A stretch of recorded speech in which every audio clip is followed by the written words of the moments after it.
6:45. This is the Sri Lanka Broadcasting Corporation. Here is the news edited by Lal Mallavarachi and read by J. Yogaraj. First, the headlines. The Prime Minister says the talks with IMF are getting successful. Australia says Sri Lanka will be supported to solve the economic crisis. Minister of Justice says the 21st Amendment to the Constitution will be presented to the Parliament for approval soon. The Parliament will meet today.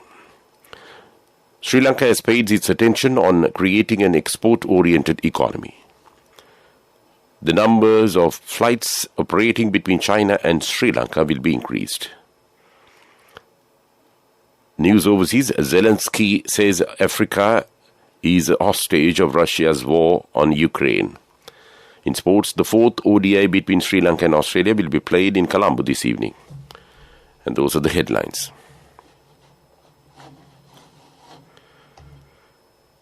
Prime Minister Ranil Wickremesinghe is looking forward to reach a staff-level agreement with the International Monetary Fund and finalize the program for a bailout package. Taking to his official Twitter account, the Premier said he met with the visiting IMF team. A 10-member IMF delegation arrived in Sri Lanka yesterday and held talks with Prime Minister at his office in Colombo. The Premier says that the talks are successful so far and continue further. The Secretary to the Finance Ministry and the Governor of the Central Bank of Sri Lanka and other officials also attended the discussion. The first in-person talks with the IMF on Sri Lanka's bailout requests commenced in Colombo yesterday and will continue for 10 days. Australian Home Affairs Minister Claire O'Neill says Sri Lanka will be supported to solve the economic crisis according to the International Monetary Fund framework. She mentioned this when she met President Gotabaya Rajapaksa at the President's house in Colombo yesterday. Ms. Claire said the present government follows the policy of zero space for illegal immigration and human smuggling rackets as the previous Australian government. The President appreciated the support given by the Australian government in this regard and said both countries are working in sound cooperation. The President said government is giving its full support to maintain Indian Ocean zone as a peace zone. The Australian minister said support would be given to Sri Lanka to increase state revenue by providing experience related to customs administration and for the success of renewable energy generation program. She also said a government is prepared to assist to make Sri Lanka a hub for higher education for international students and to enhance vocational and technical education. The 21st Amendment to the Constitution has been tabled and passed at the Cabinet of Ministers meeting recently. Minister of Justice Vijaydas Rajapaksa says that it will be presented to Parliament for approval soon. The draft was presented to the Cabinet on several occasions and after discussions with political parties and various organizations was resubmitted to the Cabinet. Meanwhile, Parliament will be convened again from today to Friday.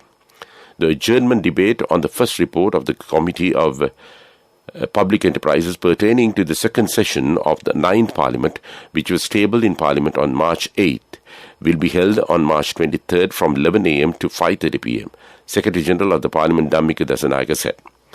The Code of Criminal Procedure Amendment Bill and the Code of Civil Procedure Amendment Bill are to be passed without a debate from 11 a.m. to 11:30 a.m. on 21st. Then from 11:30 a.m. to 4:30 p.m., the Industrial Disputes Special Provisions Bill will be taken up for debate to be passed. This news comes to you from Sri Lanka Broadcasting Corporation. The Committee on Public Accounts focused on the use of information technology by the Department of Import and Export Control and other government institutions that can contribute more towards government revenue. Attention on this regard was drawn at the Committee on Public Accounts, which met under the chairmanship of Parliamentarian Lasantha Alegewana recently. The main focus of this discussion was on ICTA's involvement in the development of the licensing process of the Department of Imports and Exports, the computer program for integration of the institutions, and the development of the Revenue Administration Management System. Discussions were held on the launch of the Integration Computer Program 2015 related to the licensing process of the Department of Imports and Exports, which still is an unsuccessful state. Businessman Dhammika Pereira has given an understanding before Supreme Court that he would not take oaths as the Member of Parliament or the government minister until Supreme Court make an order regarding several fundamental rights petitions filed challenging his appointment as a MP. These petitions will be taken up for further support today for petitioners including Centre for Policy Alternative CPA, journalist Rohel Raymond, writer Gamini Viyangoda had filed fundamental rights petitions in Supreme Court, challenging the appointment of the businessman Dhammika Pereira to fill the vacancy created by the resignation of former Minister Basil Rajapaksa as a Member of Parliament. Chinese ambassador to Sri Lanka Ki Zengong told President Gotabaya Rajapaksa that the number of flights operating between China and Sri Lanka would be increased. Accordingly, China will operate 3 flights to Sri Lanka from this week. Meanwhile, the national carrier Sri Lankan Airlines too will offer frequent flights to China. The Chinese ambassador conveyed this to the president during a discussion held at the president's house in Colombo yesterday. And that's local news. The main news story is brought to you by Siddhalepa Vedamahatmya. The Committee on Public Accounts focused on the use of information technology by the Department of Import and Export Control and other government institutions that can contribute more towards government revenue. Attention on this regard was drawn at the Committee on Public Accounts, which met under the chairmanship of Parliamentarian Lasantha Alagiawanna recently. The main focus of this discussion was on ICT's involvement in the development for licensing process of the Department of Imports and Exports. And that was top news. The main news story was brought to you by Siddhalepa Vedamahatmya. Moving on to Watchlight, the Labour and Foreign Employment Ministry has decided to provide a free vocational training for the children of the local working community targeting global job market. While addressing a meeting, he said that the priority will be given to the children of the families of the workers who have lost their jobs. The officials will implement a series of mobile services to be conducted in free trade zones with the intervention of the ministry to solve the problems faced by the workers. And that was Watchlight. Moving on to world news headlines. Zelensky says Africa is a hostage of Russia's war on Ukraine. The world's largest freshwater fish found in Mekong. Colombia elects ex-rebel as first left-wing president. And those are the headlines of the world news. Ukrainian President Zelensky has called Africa a hostage of Russia's war during an address to the African Union yesterday. Russia's invasion and its blockade of Ukraine's grain exports have sparked grain and fertilizer shortages and put millions of people at risk of hunger. The chair of the AU Commission said there was an urgent need for dialogue to restore global stability. A 300-kilogram stingray caught in the Mekong River in Cambodia in the biggest freshwater fish ever documented, scientists say. It unseated the previous record holder, a 293-kilogram Mekong giant catfish caught in Thailand in 2005. There is no official record keeping or database of the world's biggest freshwater fish. Gustavo Petro, the former mayor of Bogota and ex-rebel fighter, has become Colombia's first left-wing president. Mr. Petro, a current senator, defeated the right-wing construction magnate Rodolfo Herminez in Sunday's runoff election. Figures show he took 50.5% of votes, defeating his millionaire rival by a close margin of around 700,000 ballots. And that was world news. And moving on to development news. 2 new Chinese main manufacturer cranes will be fitted at berth number 6 of Hambantota International Port. The show cranes shipped by barge from the port of Zhengzhian in China to HIP came fully assembled and took nearly 6 weeks to complete their journey. The cranes built to fit HIP regulations are customized to comply with the port's environmental standards.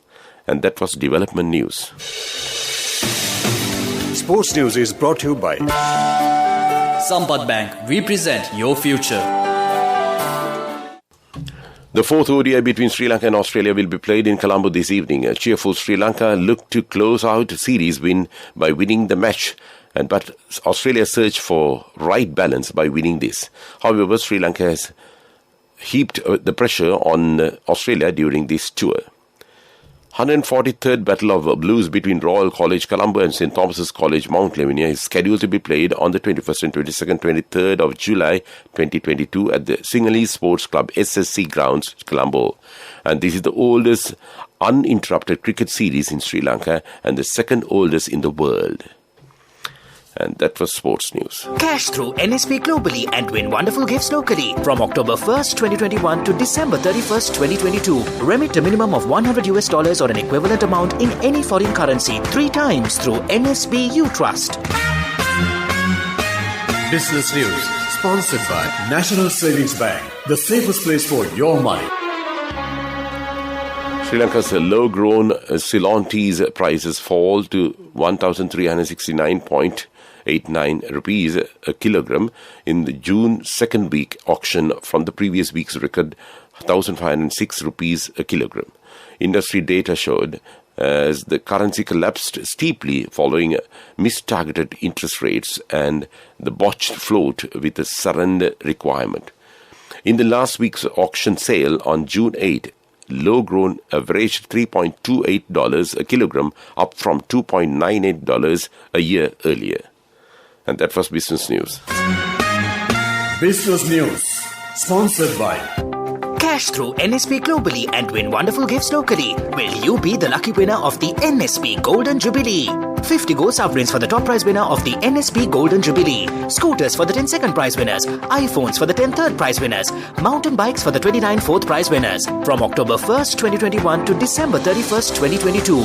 Remit a minimum of $100 or an equivalent amount in any foreign currency 3 times through NSB U Trust.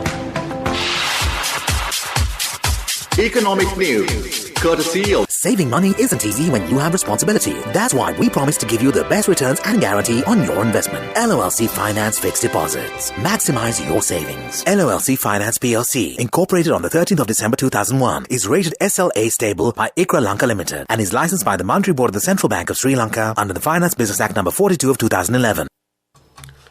Parliament Committee on Public Accounts directed the Department of External Resources to prepare a specific 10-year economic development plan aimed at economic development of the country. The Director General of the Department of External Resources said that despite the change in political authority, there should be a specific 10-year development plan that will not change to build the country's economy. And that was economic news. LOLC Finance is taking the power of innovation to the next level, winning 5 golds at the Technovation Awards 2022, leading the digital revolution with cutting-edge interbanking digital payments. LOLC Finance claims the overall gold award, whilst also claiming an extraordinary victory in digital banking. LOLC Finance will continue to innovate with the next generation digitalization of financial services, delivering a superior customer experience. Finally, in the weather report, the Met Department says showers will occur at times in western, Sabregam and northwestern provinces in Kandy, Nuwara, Galle and Mathura districts. Showers or thundershowers will occur at a few places in Uva and eastern provinces and Mullaitivu district during the afternoon or night. Before we wind up this news broadcast, let's look at the main points once again. The Prime Minister says the talks with IMF are getting successful. Australia says Sri Lanka will be supported to solve the economic crisis. Minister of Justice says the 21st Amendment to the Constitution will be presented to the Parliament for approval soon. The Parliament will meet today. Sri Lanka has paid its attention on creating an export-oriented economy. The number of flights operating between China and Sri Lanka will be increased. And with that, we conclude this morning news broadcast of Sri Lanka Broadcasting Corporation.